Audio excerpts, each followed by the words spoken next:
A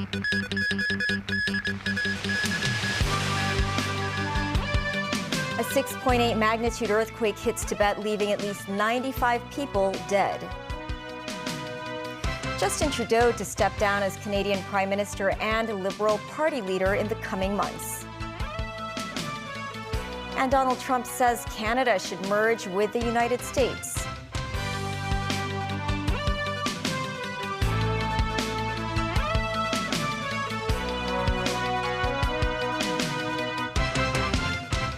Hello and welcome to TVB News. A 6.8 magnitude earthquake struck Tibet in western China this morning, leaving at least 95 people dead and 130 injured.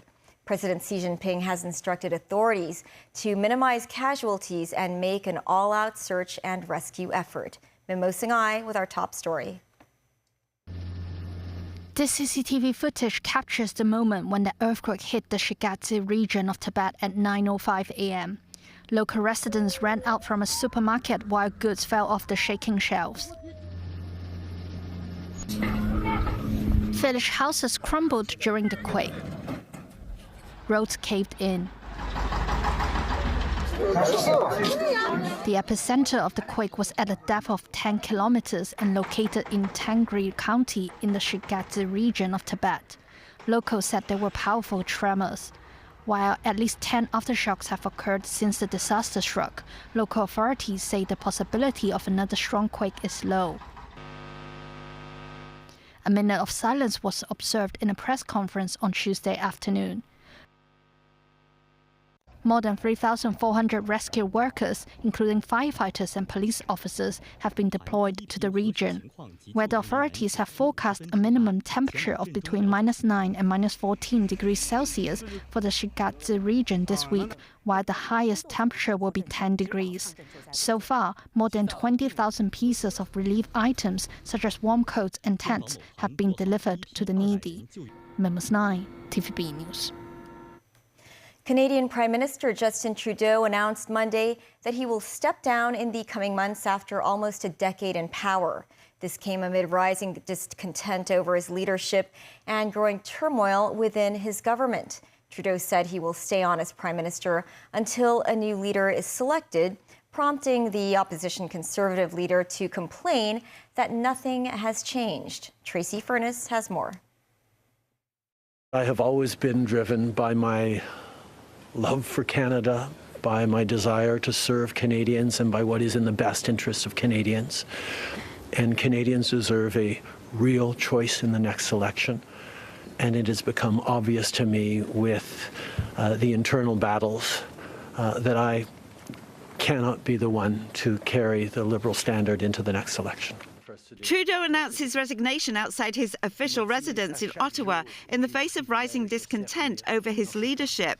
The House of Commons was scheduled to resume on January 27th, with the Conservatives planning to advance a no-confidence motion. Other opposition parties had indicated their readiness to bring down Trudeau's minority Liberal government. But Trudeau's request for prorogation has brought the Liberals time to run an expedited leadership race without facing a confidence vote. Prorogation until March 24th, the longest period allowed by law for the House to be out of session, is expected to be approved officially by the Governor-General. Trudeau could not recover after Finance Minister Chrystia Freeland resigned from the cabinet last month. This after he told her he no longer wanted her to serve as Finance Minister, but could remain Deputy Prime Minister and point person for U.S. Canada relations. An official close to Freeland said she couldn't continue serving as minister, knowing she no longer enjoyed Trudeau's confidence. Trudeau also shared his thoughts on opposition Conservative leader Pierre Poilievre, saying he has a very small vision for Canada. Pierre Poilievre's vision for this country is not the right one for Canadians. Stopping the fight against climate change doesn't make sense.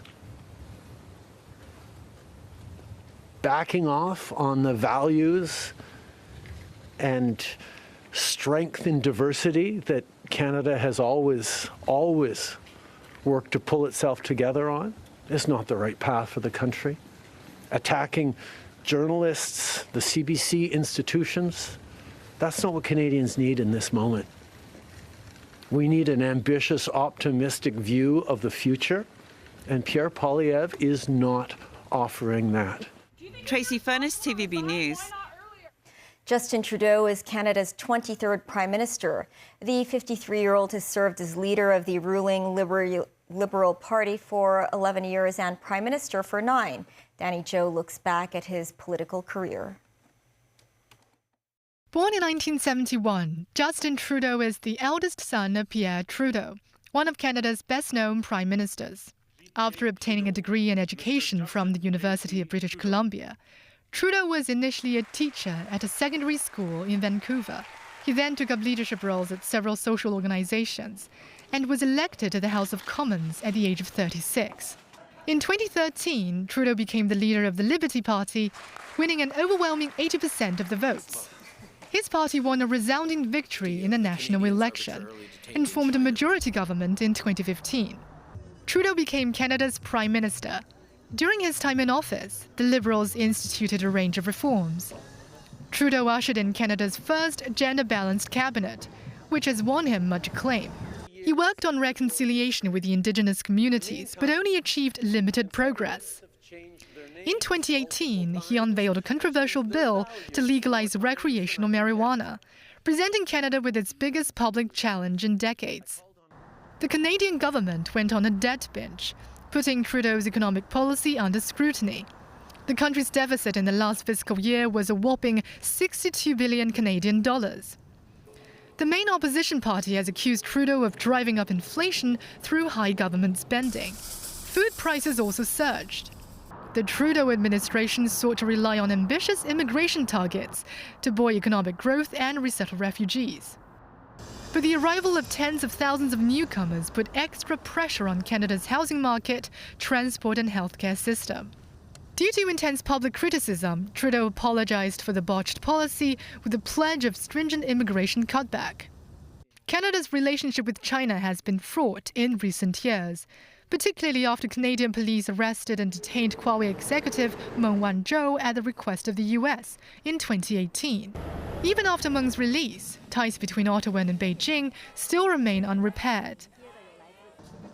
In 2024, following Washington's footsteps, the Canadian government announced it will levy more tariffs on Chinese goods to combat what they call unfair Chinese trade practices. The move will affect imports of solar products, critical minerals and semiconductors, and has invoked Beijing's strong opposition. Danny Joe, TVB News. U.S. President-elect Donald Trump responded to Justin Trudeau's resignation by suggesting it was a chance for the U.S. and Canada to merge. David Garrett reports. Relations between Justin Trudeau and Donald Trump were often strained. They did not always sit comfortably with each other, each coming from the other side of the political divide from two different countries. The incoming US president taking a sideswipe at the outgoing Canadian Prime Minister. On his Truth Social platform, Trump suggesting Canada and the US should merge now that Trudeau is leaving office. The president-elect writing, "Many people in Canada love being the 51st state," a reference to a phrase often used tongue-in-cheek. It appears Trump was being serious when he went on to say that the United States can no longer suffer the massive trade deficits and subsidies that Canada needs to stay afloat. Trudeau knew this and resigned. He continued if Canada were to merge with the US, there would be no tariffs, taxes would go way down, and they would be totally secure from the threat of Russian and Chinese ships that are constantly surrounding them. Together, what a great nation it would be. Trump has threatened Canada with trade tariffs when he takes office. When this was first mentioned last year, Trudeau made a diplomatic dash to Trump's Florida home for crunch talks to iron out the problems. Trump described the meeting as productive, although in what some saw as condescending, he called Trudeau the governor of the great state of Canada. You know, the Canadian leader or U.S. president have to get along, or need to get along. I mean, they kind of have to get along because the relationship's so integrated. It raises the question of how Trump and likely next Canadian leader Pierre Poilievre will interact, even though politically they appear more compatible. Certainly, I think Pierre Poilievre, the Conservative leader, may want to keep somewhat of a distance from Trump because Trump is not popular in Canada. But certainly Trudeau is widely unpopular. And the Conservatives are poised, according to the polls, win a big majority in the next election. Neighbourly relations set for a new dawn with new leaders. David Garrett, TVB News. The U.S. Defense Department announced it has added Chinese tech giants, including Tencent Holdings and battery maker CATL, to a list of firms it says work with China's military. The annually updated list of Chinese military companies designated 134 companies in total. The designation does not involve immediate bans. However, it could be a blow to the reputations of affected companies and represents a stark warning to U.S. businesses about the risks of dealing with them. It could also add pressure on the U.S. Treasury Department to sanction the companies. Tencent said its inclusion on the list was clearly a mistake. The company stressed it is not a military company or supplier. And unlike sanctions or export controls, the listing will have no impact on its business. CATL also called the designation a mistake, saying it is not engaged in any military-related activities. The Chinese embassy in Washington said it opposed the move and urged the U.S. to correct its discriminatory practices. The government announced its land sale plan for the current quarter. On offer is only one plot of residential land in Tungchung that the government failed to sell in an earlier attempt. Secretary for Development Bernadette Lim said after listening to the market, the terms of tender have been changed for the site, which is near the sea. A total of 745 units can now be built on the land plot instead of the previous 400. The average floor area per unit will now be 540 square feet instead of 970 square feet. Together with other projects, land supply in the first quarter can produce 1,100 units. The Immigration Department arrested 26 illegal workers who were allegedly engaged in renovation and cleaning work. In one of the operations, immigration officials searched a flat at Hin Phat Estate in Tuen Mun, where 4 illegal workers were arrested while renovating the unit. The authorities seized tools in the flat. Starting last week, the Immigration Department began cracking down on illegal workers in various districts. Altogether, the authorities arrested 26 illegal workers aged between 20 and 57. 25 are from the mainland. They entered the city as tourists. 2 male and 1 female employers were also arrested on suspicion of hiring illegal workers. And the Mark 6 New Year snowball draw will take place at 9:30 tonight. The jackpot for the draw will be $128 million for a single $10 winning unit, potentially the highest in the Mark 6 lottery's history. This morning, a queue was formed outside the Jockey Club off-course betting branch on Stanley Street in Central, which has hailed as the luckiest betting station. The Mark 6 lottery was launched almost 50 years ago, but the payout for a winning unit has never surpassed $100 million. Still ahead, North Korea says it tested a new hypersonic intermediate-range missile. Hong Kong will relax its new capital investment scheme to attract more people to the city.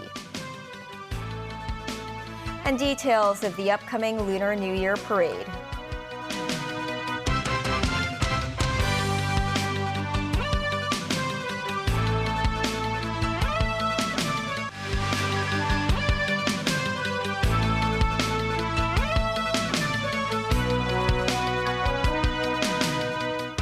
Welcome back. North Korea says its latest test of a new hypersonic intermediate-range missile is designed to strike remote targets in the Pacific. Leader Kim Jong-un vowed to expand his collection of nuclear-capable weapons to counter rivals. Pyongyang released video of the launch and reported an official statement quoting the leader 24 hours after Kim was said to have overseen Monday's test. The projectile flew just over 1,000 kilometers and landed in waters between the Korean peninsula and Japan.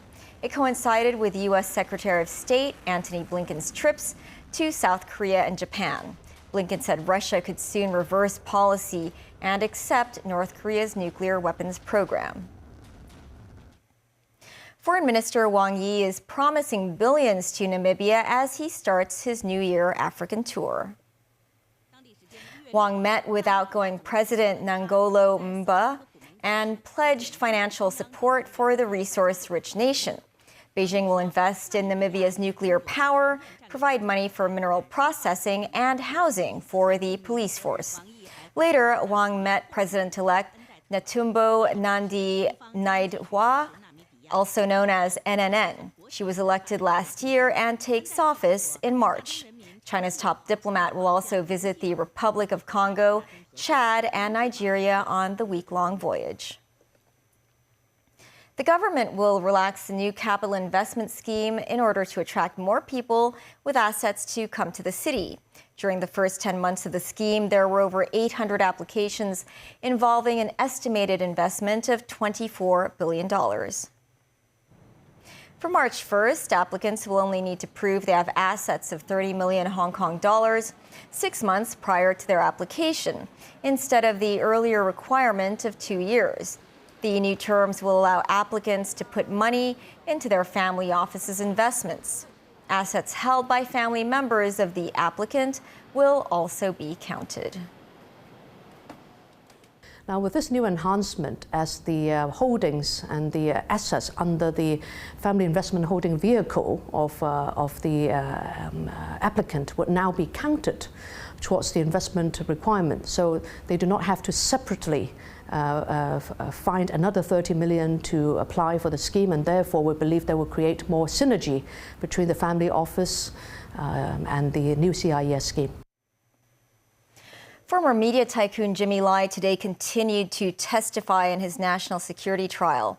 Lai was charged with 2 counts of conspiracy to collude with foreign forces and 1 count of conspiring to publish seditious materials. Day 115 of Jimmy Lai's trial resumed at West Kowloon Law Courts. The defense counsel asked Lai about an interview he did in 2020, during which he mentioned his wish for Donald Trump to be re-elected as U.S. president. Lai said Trump had been paying attention to Hong Kong's situation, and Trump was someone who would keep his promises. Lai said Trump would take serious measures on Hong Kong, even though the national security law had been implemented back then. The trial continues tomorrow. Hong Kong's air cargo business has recovered from the downturn during the COVID-19 pandemic. Wilson Kwong, chief executive of Hong Kong Air Cargo Terminals Limited, or HACTL, said on TVB's Straight Talk program that the city's air cargo volume will rebound this year, and major players are making large investments. It dropped in 2022 and 23, but for the first 11 months of 2024, the entire Hong Kong International Airport handled 4.5 million tons of cargo, and that's an improvement of 14.8% compared to last year. Now, of course, the December numbers isn't released yet, but 2024 will see a growth. Kwong said HACTL, already the operator of one of the biggest air cargo terminals in the world, will be investing millions of dollars more in Super Terminal 1 after opening the Cool Chain complex last year. He also said major logistics companies such as DHL, Sinow, and UPS are also investing heavily in Hong Kong facilities. With the Chinese New Year just around the corner, the Hong Kong Tourism Board has announced details about the annual Lunar New Year parade. The parade will be held in Tsim Sha Tsui on the first day of the Year of the Snake. Samantha Lee has the story. To kick off a series of Lunar New Year celebrations, a night parade will be held on January 29th, the first day of the Chinese New Year. Similar to previous years, the parade will start from the Hong Kong Cultural Center and proceed along Canton Road, Hai Phong Road, and Nathan Road, before ending at the Sheraton Hotel. Members of the public can watch the parade for free as it passes by.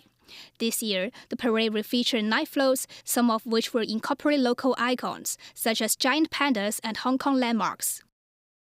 璀璨嘅花車 Pan Yu-kai, chairman of the Hong Kong Tourism Board, said with the theme Unfold a Year of Good Fortune, the board hopes to kick off the Year of the Snake by showcasing an international carnival featuring performers from all over the world.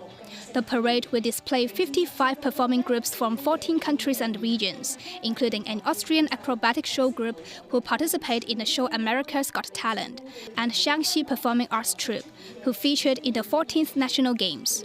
Seats will also be set up at the Hong Kong Cultural Center, Canton Road and Nathan Road. Tickets for a seat will cost between $300 and $480. They will go on sale from 8 a.m. on January 11th at the HKTB's Kowloon Visitor Center in Tsim Sha Tsui.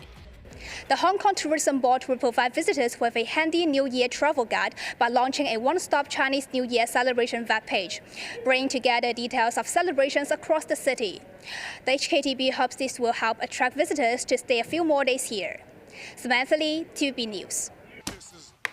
That's the news. Thanks for watching. Bye for now.